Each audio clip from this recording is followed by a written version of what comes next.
All right, you guys.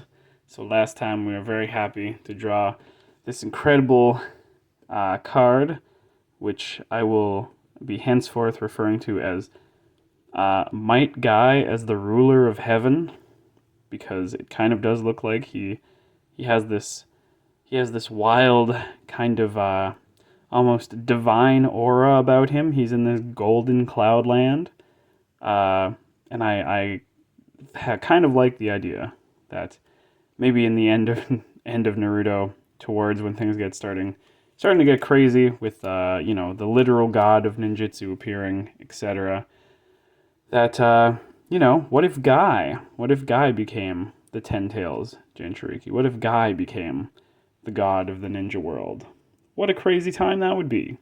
So we are taking inspiration from Guy, the ruler of heaven, for our card draws today. Hopefully he will power us up. Once you get a really cool card, you just gotta draw more cards. You just gotta get back to it, because it's like, what else is out there? How many cards are in, I guess, all together in every pack? If you combine every wave, every tier, how many Naruto cards would be in this trading card game? Like 1,000? 10,000? Who even knows? It's Tenten.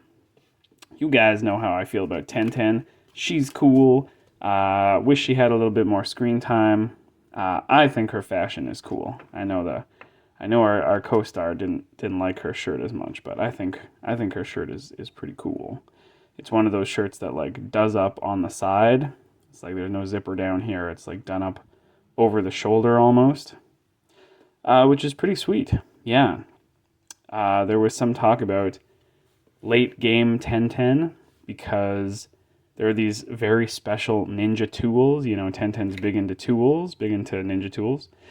And yeah, late in the final war arc, there are these special magic tools that the Sage of Six Paths once used.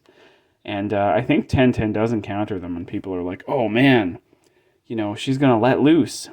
This is her thing." They've Kishimoto set up the situation where she has discovered these incredible, powerful tools, the strongest tools of all time, and we're gonna get some Tenten respect. She's gonna cut loose. She doesn't do that, and I guess she doesn't use the tools really that much. And she has them at the end. She's like, they're in her little weapon shop that she opens up. So another sort of missed opportunity, and I guess another thing the anime doesn't fill in, as far as I know. There are a couple of those. There's like Kakashi fighting all of the reanimated Seven Swordsmen. That's a cool moment. It doesn't get filled in the anime. It's not in the manga. Nice SSR of the Sauce Boy here. Early Sauce Boy. I do gotta say, I love the early days of Naruto. Very cool right at the start when you're just learning about all the techniques. You're just seeing Sauce Boy do his first fireball. Very nostalgic. Good feeling, a good time. Wave, not what's it called? Land of Waves arc with Sabuza. Very, very good. Very sweet. Seeing Sauce Boy and Naruto do their move where he throws a shuriken, it turns into Naruto. They throw another shuriken, that one's Naruto, etc., etc. They had all of these kind of in-depth strategies back then. It was cool. It was a good time, and yeah, I certainly don't hate the Sauce Boy. I think he's a cool guy. He's maybe not my favorite, but I think he's a cool guy, and I like the early day Sauce Boys for sure. Who else have we got here? We got a little Kankuro. We have a number of Kankuros. Uh, yeah. I guess if we're walking down memory lane, Kazekage Rescue Arc, I think, is probably my favorite arc of the show. It's right when the time skip starts. You get to bump into like a ton of characters. They're all grown up, or they're a bit older. You get to see Neji, obviously my favorite character. Neji is in the rescue arc. Team Guy goes out and helps out. You see Kankuro and Tamari. You see sort of everybody for the first time after the time skip, and they're all really cool. And of course they're fighting against the Akatsuki, and like what could be cooler than that, right? the coolest bad guys against all of your friends that you know, and they're a little bit more grown up and they have better powers. It's the two-headed Sound 4 guy. So we have now collected all of the Sound 4. We have the Sound 4. I think they're all in rare rarity. We've got all 4. So we've completed the team. Flute Girl, Spider Guy, Rolly Man, and Double-Headed Fella. With, respectable stats. Maybe not Jonin level, but fairly respectable. What, I know these guys are not officially ranked, because they are not really part of a village. They're part of, like, Orochimaru and his team, which is sometimes called the Sound Village, but, like, it's not really a village, is my understanding, at least. It's not like a political institution.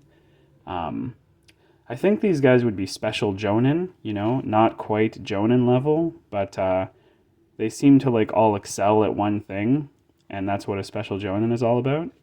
So maybe they would be that. Better than a Chunin, not quite as strong as a Jonin. That would be my take.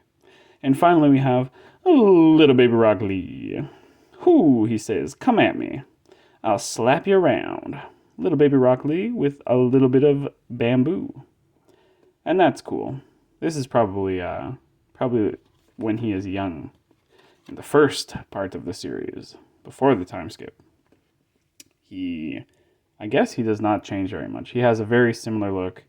His fashion does not change.